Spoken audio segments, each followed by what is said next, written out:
Hello, everybody, and welcome to another episode of the Divorced Women's Guide podcast. I am so happy you've tuned in today because I am here with none other than Connell Barrett. Hello, Connell. How are you? I'm great, Wendy. Thank you for having me. Of course. I'm really looking forward to our conversation today as we discuss the journey from rock bottom to rock star results. And we'll talk a little bit more about what that means when we dive into our conversation. But before we do, let me share a little bit more about you with our audience today. So, Connell Barrett is a dating coach and has one mission: to help men defeat loneliness and attract their soulmates as their most authentic, confident selves. He's the founder of Dating Transformation and a coach with the League dating app. Connell spent years training with the world's best relationship and self-development experts. And what's next, Connell? Well, apparently showing men a new way to date with his forthcoming book, Dating Sucks, But You Don't: The Complete Dating Guide for Men in the Me Too Era, releasing in May by Simon & Schuster. So welcome to the episode today. I absolutely adore you. We were chit-chatting before we hit the record button, and I'm really looking forward to our conversation today, Connell. So before we dive in, I always ask my guests to please share a little bit more insight into your journey and how it inspired you to do the work that you're doing today. My journey began with divorce, but you've never heard that before, have you, Wendy? Never. Shocking. I was in my late 20s and I had barely ever dated. I always had low confidence around women and I'm naturally introverted, and I never had a big brother who showed me the ropes. So I married the one woman who wanted to be with me, and 9 weeks later she left me after the wedding. And as I say in the book, it was over so fast we could have fought for custody of the wedding cake. Like, that's a fast marriage. Oh my goodness. So, and in the period of time after my ex Christina left me, and with very good reason too, because we were just not a good fit, I realized, okay, I don't want to feel lonely anymore. I don't want to feel like I have to settle for what I can get. And I went off on this journey to find out how to be attractive to women in a high value, authentic way, not as some kind of sketchy pickup artist, but seeing if you could do it, I could do it as the real me. And that was so it took me years to realize how powerful and important that divorce was. But Tony Robbins has a great line that I like to quote: something can either happen to you or for you. And when my wife left me, I felt like, oh, this is happening to me. And I now realize it happened for me. It put me on this path that ended up sending me off to become the real life Hitch. And I'm grateful that I got divorced. I'm grateful to Christina for having the courage to dump me, which she deservedly should have. And it was all meant to be. So this journey began with a divorce. I love that. And that is exactly what I say, is that my divorce happened for me, not to me. And it was the best gift that I ever received. So one of the things that I'm really looking forward to diving in and talking to you about is more of that. So, obviously when a relationship falls apart, your self-esteem takes a little bit of a hit. So how did you pull yourself out from that place to really take that step into getting to know who you were? I just decided to take massive action. I said, you know what? I don't want to feel this way anymore. I don't want to feel like, essentially, I felt like I didn't have value to women. I felt like I wasn't that guy most women wanted to date. They were few and far between in my mind. I was playing this horror story in my head. And I finally decided, okay, I need help. I think I'm more attractive. Everybody tells me I'm a catch. Everybody tells me I'm great. Why don't I feel that way? And what I started doing was working with self-help coaches and hypnotists and classy coaches and sketchy pickup artists. I just worked with everybody. I threw all the spaghetti in Italy against the wall to see what would stick. And I started going out to take programs. I approached countless number of women. I took courses in dating apps. Basically my epiphany was, I know this sounds cheesy, but my epiphany was once I started dropping the act and the mask and building up some confidence and learning, hey, okay, maybe I'm not the best looking guy in the world. Maybe I'm not the cool guy with the man bun and the tattoos. But you know what? Lots of women like nerdy gingers. Lots of women might like a nice, solid guy. And the more authentic and true and real I became with women, the more I realized, wow, some of these women really are liking me in a way that never happened before. And that authenticity, I feel like, is the secret potion that we have to bottle up and give to men and women. Absolutely. I love that story because it rings true, and I can relate to that wholeheartedly. When my ex-husband and I separated, and even when our divorce was done, everybody kept telling me things about myself that when I looked in the mirror, I never saw them either. And one of the things that I actually, aside from waiting until I was ready to start dating, I actually, did something very similar where before I started dating, I really needed to know who was staring back at me. But then once I started to get to know her, same thing. Like I went out as authentically me. And, I kind of used the phrase that like I kind of test drove the new Wendy as I was navigating the dating pool. Right. But it wasn't because I was looking for validation. So I just want to, let everybody know. And I'm sure, you agree that it's not about validating who it is that you are. It's really about you gaining the confidence to be the most authentic version of yourself. And sometimes the dating apps, I don't know, some people I think have two different sides that they see that is, right? Like for me, I think it's really great for you to be able to be your most authentic self because you truly have nothing to lose by being yourself. But at the same time, then other people are afraid and they try to use the dating apps to kind of hide that. So, how can people navigate that dichotomy? It begins with the decision to show the courage, and it does take courage to be vulnerable Mhm. and put that your real self out there. And understanding that nobody else has the power to make you doubt yourself unless you give them that power.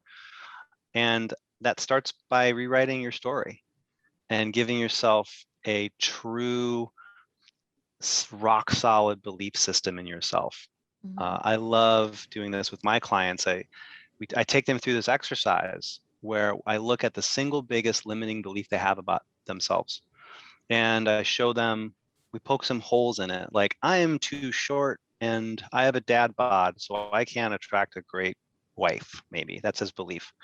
And guess what? If that's your belief about yourself, then you're going to get that dating result in your life because your actions and emotions are going to follow that recipe, that Right.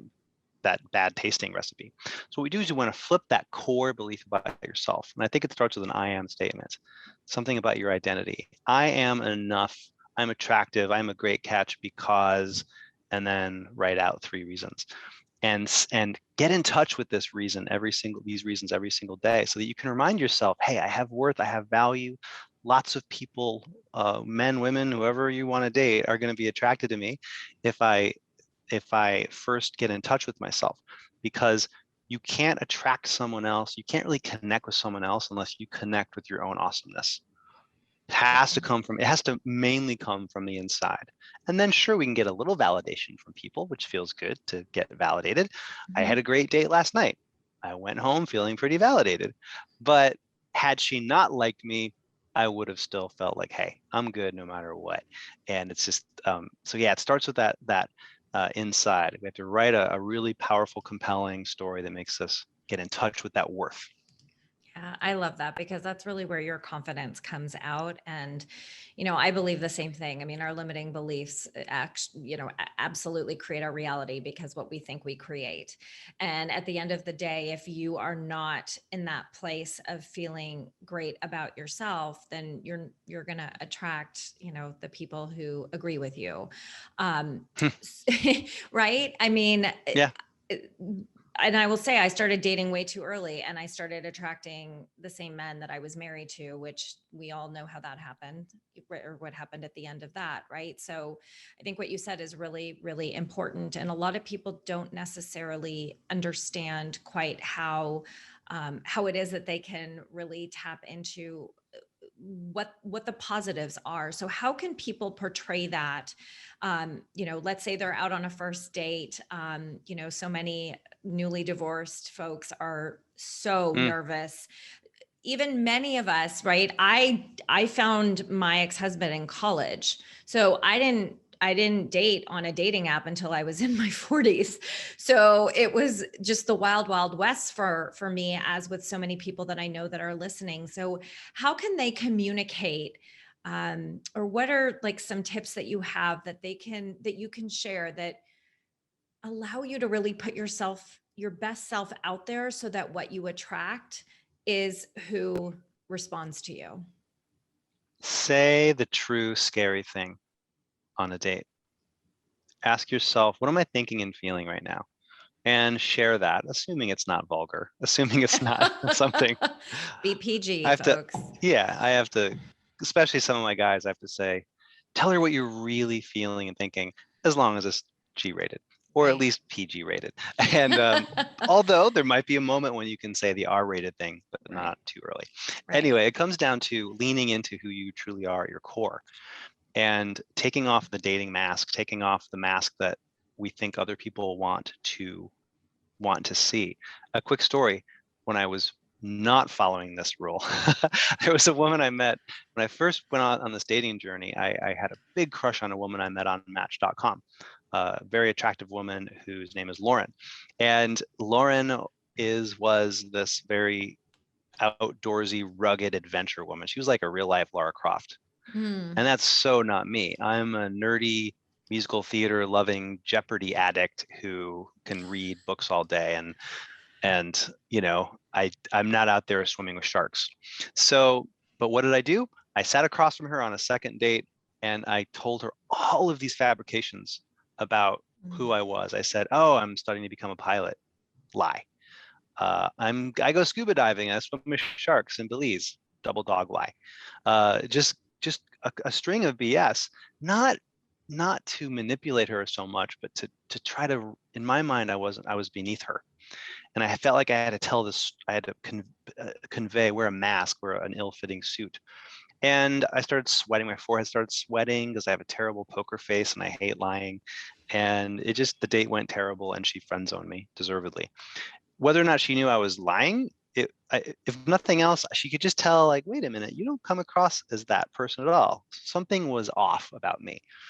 And instead, what I should have done was just sort of leaned into that, talked about my love of musical theater and or found out why she loved hiking and outdoorsy things. That it came from a place of feeling like I wasn't good enough for her. Mhm. So what we want to do is, again, we have to first buy into our own awesomeness and be vulnerable enough to show the other person that side of you that you don't know that they want. For sure, you're not certain they want to date that kind of person, but guess what? Only by leaning into that true authentic self are you going to attract the kind of person who loves that nerd or single dad or single mom or dork or whatever your sort of avatar is. We need to really kind of double down on that. Yeah. And yeah, but again, it starts with accepting yourself and showing yourself.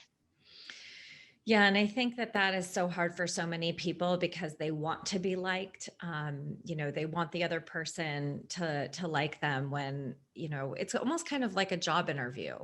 You're interviewing Mm, them as much as they're interviewing you. So, it's got to be a two-way street. And, it's interesting that you say that story because I remember when I was first back out in the field and figuring out this whole dating world thing.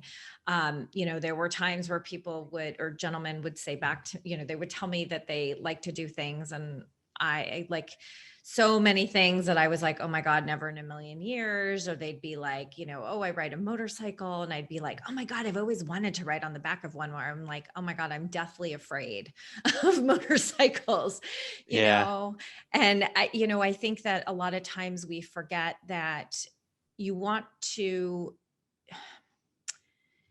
you want the person to be the one that you want them to prove themselves to you almost, right? Like, not that you want them to try harder, but and this is from the female perspective, and I'd love the male perspective on this, Hmm. but from the female perspective, it's like, oh God, especially if you get the butterflies on the first date, which I've heard positive and negatives about if you do get those butterflies on the first date, what they mean. But, there's so many times and with so many women where when that happens, you get nervous and you really want the other person to like you and you kind of forget, you kind of lose yourself in the butterflies. Does the same thing happen to guys? And how do we navigate those butterflies that come up where you kind of just lose yourself in that moment sometimes?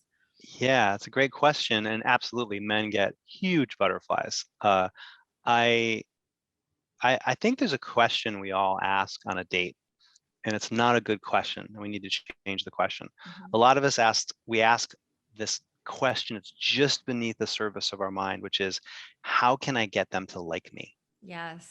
And that's not a good question to ask, because the Mhm. answer to that question makes you someone who's seeking validation and monitoring and their self, trying to manipulate the situation into what you want. And I just think that's a bad question to ask. A much better question to ask yourself is something like, how can I make this person smile? Or how can we connect Mhm. in a genuine place? And ask yourself that as you walk into the first date venue, and just come back to that. Now, don't get me wrong, if you're really attracted to that person, you could see yourself with them, it's natural to figure out, oh, are they liking me? But it's just not a question that serves you. So I like to ask better questions. How can I make her smile? How can I make him laugh? Here's a great question. Find out what makes the other person fascinating. Make Mhm. that your goal on the date. Turn yourself into an interviewer, not interview mode in a boring, bad first date way, but really find out what makes somebody tick. If your date feels that you see the real them, then you have a much better chance at a cool romantic connection than if you just try to say or do the thing that you think they want. And the nice thing is if you really focus on giving to the other person, you're much more likely to get that outcome that you want, which is the mutual interest. Yeah. Well, and one of the cues I always say is that if they're not asking you questions back and they're just replying to your questions, that's also a sign. So what are some signs Hmm. that people can pay attention to when they're out or on a date or even just talking on the app, which a lot of people do before they meet in person? What are some cues that they can start paying attention to within themselves when they know that there's some red flags coming out? Hmm. Couple of things you can look for in that early courtship phase. You do want to ask yourself, or you do want to notice, is this other person showing interest in me? Are they asking questions? And if they're not, it doesn't mean, oh, don't date them, they're narcissistic, but it is something to note. And you might be able to help them ask the right questions of you. You might even say, oh, great, nice to hear about your trip to Machu Picchu. What would you like to ask me? Put a little bit of pressure, put some nice pressure on them, because dating is give and take. It does take that mutual effort and investment. So I like to pay attention to see if my date is asking questions about me, showing genuine interest. If they're not, it doesn't necessarily mean they don't like you. They might just be a little bit rusty at dating. So that's not a red flag, but it is something to look for. I'm also looking for, I I want to be I want to crack a lot of jokes and have fun early, and then I want to kind of drop much of that as the date goes on and just be really real, be really vulnerable, and just talk about some real stuff. And sure, fun, surface level, playful uh, conversations about travel and food and movies, that's great. But let's also get a little bit real, at least a little bit on the first date or two. So I'm going to go first. I recommend people go first with that vulnerability. Talk about the scariest day of your life, or the biggest thing you ever screwed up, or how afraid you are about something in your life. Show that vulnerability. Guess what? Vulnerability is attractive because it takes courage to show that vulnerability. And that actually, if you kind of open up a little bit, that gives them reciprocation kicks in, and they're more likely to open up back. And now you've got two people who are kind of showing their real selves. And that's a great way to find out if yourselves are as attracted to each other as your outer selves are attracted to each other. Yeah, because I always say, like, actually, one of the benefits of COVID is I feel like it's forced us to really have to talk on the phone and even on video, but just really forcing the communication factor. And I Yeah. always say that building intimacy through communication to me is 10 times more important than the physical at first, mainly just because as you build the intimacy through communication, the other person, when you physically meet them, it's to me, it just shines this beautiful light around them and just it makes them even that much more attractive. Like to me, that is like the cherry on top. And that has been my experience since I was dating through COVID. So what is your opinion on that, and what have you seen shift through like over the last year in terms of the way that people have been connecting and really forcing intimacy through communication? I think dating during COVID, it was like we all went back to the 90s, the 1890s. Courtship came back Yeah. because for obvious reasons, we couldn't, many of us just chose not to date in real life, or at least date in real life in a slower way. So courtship, communication, I totally agree with you.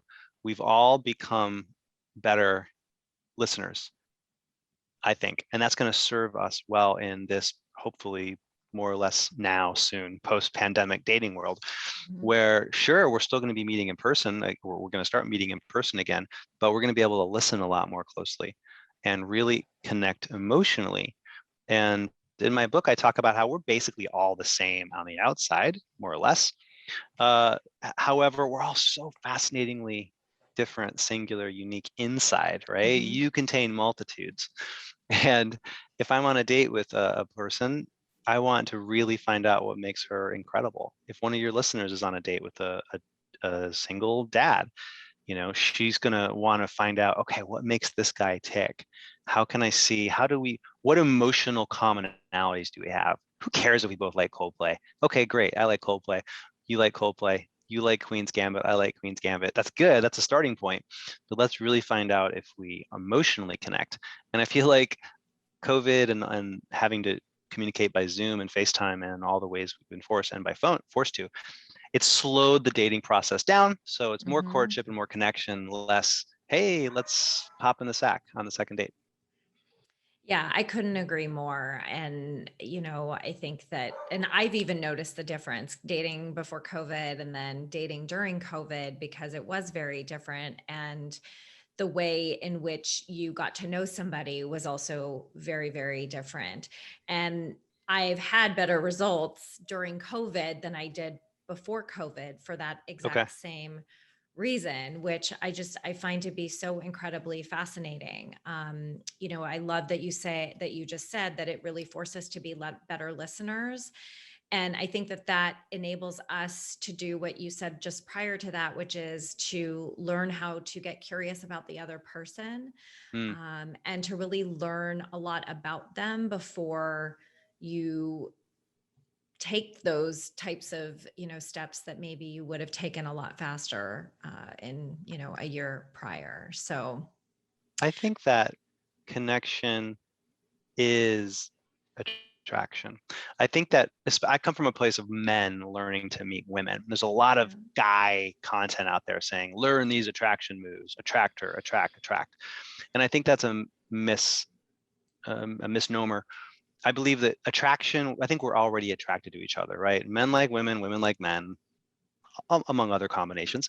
The attraction part is pretty much there. It's the emotional connection Yeah. that allows us to basically follow that physical attraction. And because we feel comfortable and emotionally connected to that person. And plus it just makes the sex way better when you're emotionally really into somebody, as opposed to just making it about the physical. Yeah, no, it absolutely does. I mean, I tell my clients this all the time that, there's so many different ways to build intimacy with somebody, but the best way that you can start creating intimacy is through connection and connection through communication. There's nothing like it. And I mean, I there's just nothing like it. I am going to end Yeah. it with that statement in mind, and my statement with that statement. But what is another way that people can kind of crack the code on dating so that they start seeing Hmm. better results? I think that now is a great time for you to ask that question because COVID is ending. We're in the final minutes of the fourth quarter, I hope. And I think we're about to enter a golden age of, in the second half of 2021, of meeting people in real life again. I think we're going to go back to the past in a good way. And look, I love dating apps. I work for a dating app and I've enjoyed working on dating apps. But if you think about it, what's more normal and natural? Taking a rectangular box out of your pocket and moving your finger on it 300 times and finding a duck-faced selfie and then clicking that button and dating that person whose duck-faced selfie you like the most.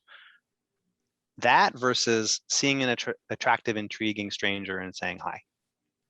It's much more natural and normal to just walk up to somebody in real life or at a party or at the gym or what have you.